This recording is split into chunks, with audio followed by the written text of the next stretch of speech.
लोग 54,000 मैंग्रोव बचाने के लिए बाहर निकलेंगे। वे निकलेंगे तभी जब बुलेट ट्रेन आएगी और बोल्सोनारो आएगा। आजकल मैं गजब तरीके से सही साबित होने लगा। कई साल में, कई दशकों में तस्वीरों में संवेदनाएं होती हैं, लेकिन जरूरी नहीं कि देखने वाले में भी हो। छाती भर नाले में खड़ा ये नीतू आज बच गया। यह वह दिल्ली के तिलक नगर के इस नाले में उसी तरह मर जाता जैसे मेक्सिको की नदी रियो ग्रांड में डूबकर अल्बर्टो और उसकी बेटी वलेरिया की मौत हो गई। 5 ट्रिलियन की इकोनॉमी के स्वागत की तैयारी में हम सब खड़े हैं और नीतू नाले में खड़ा है ताकि नाले की सफाई हो सके। न इसके पास कोई उपकरण था, न सेफ्टी का कोई इंतजाम। नाले के दलदल में फंस गया, मगर नीतू के भतीजे ने बचा लिया। क्या आप इस वीडियो को देखकर संवेदनशील हैं? मुझे यकीन है आप नहीं हैं। इसे जूलिया ने नहीं, दिल्ली सफाई कर्मचारी एक्शन कमेटी के अध्यक्ष वीरेंद्र चुड़ियाना ने शूट किया है। वीरेंद्र ने पुलिस को भी शिकायत की है कि इस हालात में काम ना करने के दिल्ली में कानून वगैरह सब हैं कि 3 फुट से ज्यादा गहरे नाले या सीवर में नहीं उतारे जा सकते। नाले की सफाई तो जेसीबी मशीन जैसे उपकरण से हो सकती थी, मगर सुपर पावर इंडिया का यह नीतू नाले में फिर भी खड़ा है। हमारे उपभोग का सामान यहां तैर रहा है। ओ बेटा, अभी गिर जाता ना इसमें तू। बड़ी मुश्किल से बचा है तू अभी यहाँ पे। बाहर निकल ऐसे, चल बाहर निकल, आ फटा। अरे तू बाहर आए तो तेरी जान कीमती है तो वो बाहर निकल तू। ओए बाहर निकल इनको। ओए ठेकेदार, हेलो, बाहर निकल इनको, इनकी जान कीमती है, पता है तेरे को। आजा बेटा, ऊपर आ जाओ, ऊपर आ जाओ। मैं वीरेंद्र सिंह चुड़ियाना, दिल्ली सफाई कर्मचारी एक्शन कमेटी का प्रदेश अध्यक्ष बोल रहा हूँ। आज 12 से 1 बजे की घटना है ये, जब 2 सफाई कर्मचारी नाले की सफाई कर रहे थे। उस वक्त तो एक सफाई कर्मचारी नाले में डूब गया था, तो दूसरे साथी ने उसको बचाया। इस घटना की हमने दिल्ली पुलिस को भी 100 नंबर पर कंप्लेंट करी, पर कोई भी पुलिस का अधिकारी यहाँ पे नहीं आया। बाद में हमने जाके SHO से इस विषय में बात करी, तो उन्होंने हमें आश्वासन दिया कि इस विषय में हम FIR दर्ज करेंगे संबंधित जय के खिलाफ, MCD के। पर हमने जब MCD के जय से मुलाकात करी तो MCD जय ने बताया कि हमारी कोई इसमें गलती नहीं है। हमने उनसे पूछा बगैर सेफ्टी उपकरणों के आपने नाले में कैसे उतार दिए सफाई कर्मचारी? तो वो बोले कि हम तो ऐसे ही करते हैं, आपने जो कराना हो कराना, हमारी FIR करानी है करा दो, हम तो ऐसे ही करेंगे। और उन्होंने हमको ऑफिस से भी बाहर भगाया। जब ये हमारे साथ, जैसे दिल्ली प्रदेश का मैं अध्यक्ष हूँ, हमारे साथ ये घटना घट सकती है, तो सफाई कर्मचारियों की तो इनकी कोई अहमियत ही नहीं है। 300-300 रुपये में इनसे काम करवाया जाता है। ये बड़ी ही दिल्ली शहर जैसे इलाके में ऐसी घटना होनी, मैं कह रहा हूँ, शर्मनाक है। हम चाहेंगे इस पर तुरंत एक्शन हो और संबंधित जो भी अधिकारी है उन पर कार्रवाई होनी चाहिए। गुजरात 15 जून को गुजरात के बड़ौदा में होटल के सेप्टिक टैंक को साफ करते हुए 7 सफाई कर्मचारी मारे गए, उनका दम घुट गया था।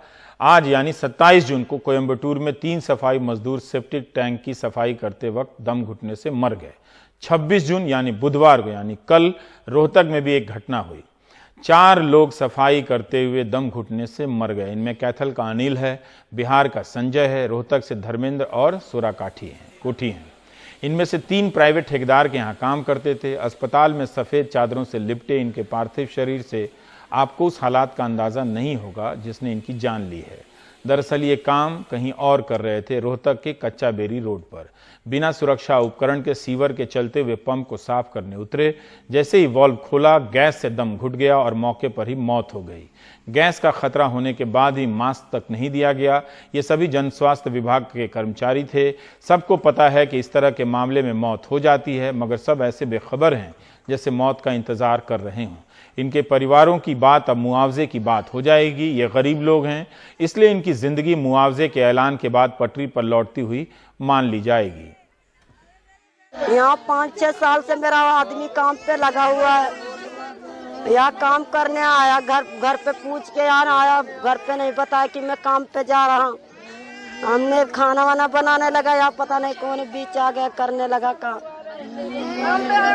यहाँ काम पे आया करता रोज डेली, तो यहाँ डूब गया। यहाँ डूब गया। घर पे पता चला कि 2-3 बंदे गए डूब गए। यहाँ पे 4 बंदे बता रहे हैं।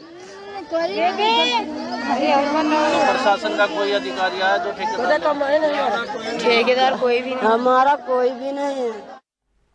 सोचिए, 15 जून से लेकर 27 जून के बीच देश भर में सिर्फ 3 शहर में, कोयंबटूर, बड़ौदा दिल्ली, रोहतक, 3 जगहों को मिलाकर सेप्टिक टैंक की सफाई करते हुए दम घुटने से 14 लोग मरे हैं।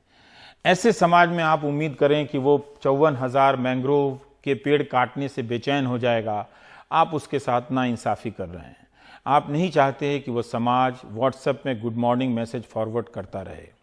5 साल स्वच्छता का सघन अभियान चला, उस हालत में भी बदलाव नहीं आया जिससे ऐसी मौत रुके। सरकार हमेशा ही गंभीर होती है, यह सरकार की सबसे अच्छी बात है।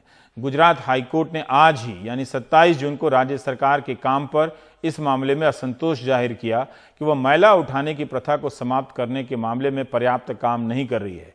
कोर्ट ने यह भी कहा कि राज्य सरकार ने जो रिपोर्ट दी है उससे हम खुश नहीं हैं। जो रिपोर्ट है उससे तस्वीर भयावह है, अच्छी नहीं है। राज्य सरकार सफाई देने के लिए 10 दिन के और समय मांग रही थी, मगर हाईकोर्ट ने कहा 1 जुलाई तक फिर से सारी जानकारी दीजिए। 2014 में सुप्रीम कोर्ट ने आदेश दिया था कि ऐसी मौत के लिए सरकार को मुआवजा देना होगा, मशीनें देनी होंगी। मौत दी जा रही है, बाकी सब कागज पर है। ये सारे लोग आपसे बात करना चाहते हैं। ये तस्वीरें देखिए, आपके पास कहाँ वक्त है, इसलिए इन तस्वीरों से ये आपके घरों में झांकना चाहते हैं, बोलना चाहते हैं कि जो कचरा हम लोग पैदा कर रहे हैं उसे साफ करने के हालात कैसे हैं। हम चाहते हैं कि आप धीरे धीरे एक एक तस्वीर देखें और सोचें कि आखिर तरक्की और तकनीक कहाँ आई जो इस हालात को नहीं बदल सकी। 5 साल तक स्वच्छता का अभियान चला है, ज़्यादातर तस्वीरें हाल फिलहाल की हैं। अभी तक आप ऐसी तस्वीरों में पुरुषों को काम करते देख रहे थे, लेकिन इस काम में महिलाएं भी हैं। दिल्ली के इंडिया हैबिटेट में इन तस्वीरों की एक प्रदर्शनी भी 28 जून से शुरू होने जा रही है।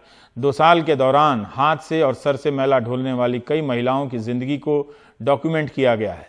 पद्म पुरस्कार से सम्मानित फोटोग्राफर हैं सुधारक ओल्वे और बेजवाड़ा विल्सन, जिनके बारे में आप जानते हैं। इन्होंने बिहार, यूपी, मध्य प्रदेश, झारखंड के इलाकों में जाकर रिसर्च किया है और तस्वीरें खींची है। कुछ तस्वीरें तमिलनाडु की भी हैं और एम पलानी कुमार की हैं जो इसमें दिखाई गई हैं। सफाई कर्मचारी आंदोलन और सेंटर फॉर इक्विटी स्टडीज़ ने 2 साल का ये रिसर्च किया है। देखा गया कि इस काम को जो भी छोड़कर गया उन्हें कोई दूसरा काम नहीं दिया गया, लिहाजा वे मजबूर हुए और फिर से इसी काम में लौटे। कानून है कि जो भी यह काम छोड़ देगा सरकार 7 महीने के भीतर 40,000 रुपए देगी और दूसरे काम में जाने की व्यवस्था कराएगी। रिसर्च में देखा गया कि ऐसा नहीं हुआ। इस प्रदर्शनी का नाम ही है कि जो बाहर कर दिए गए हैं उन्हें शामिल करना है।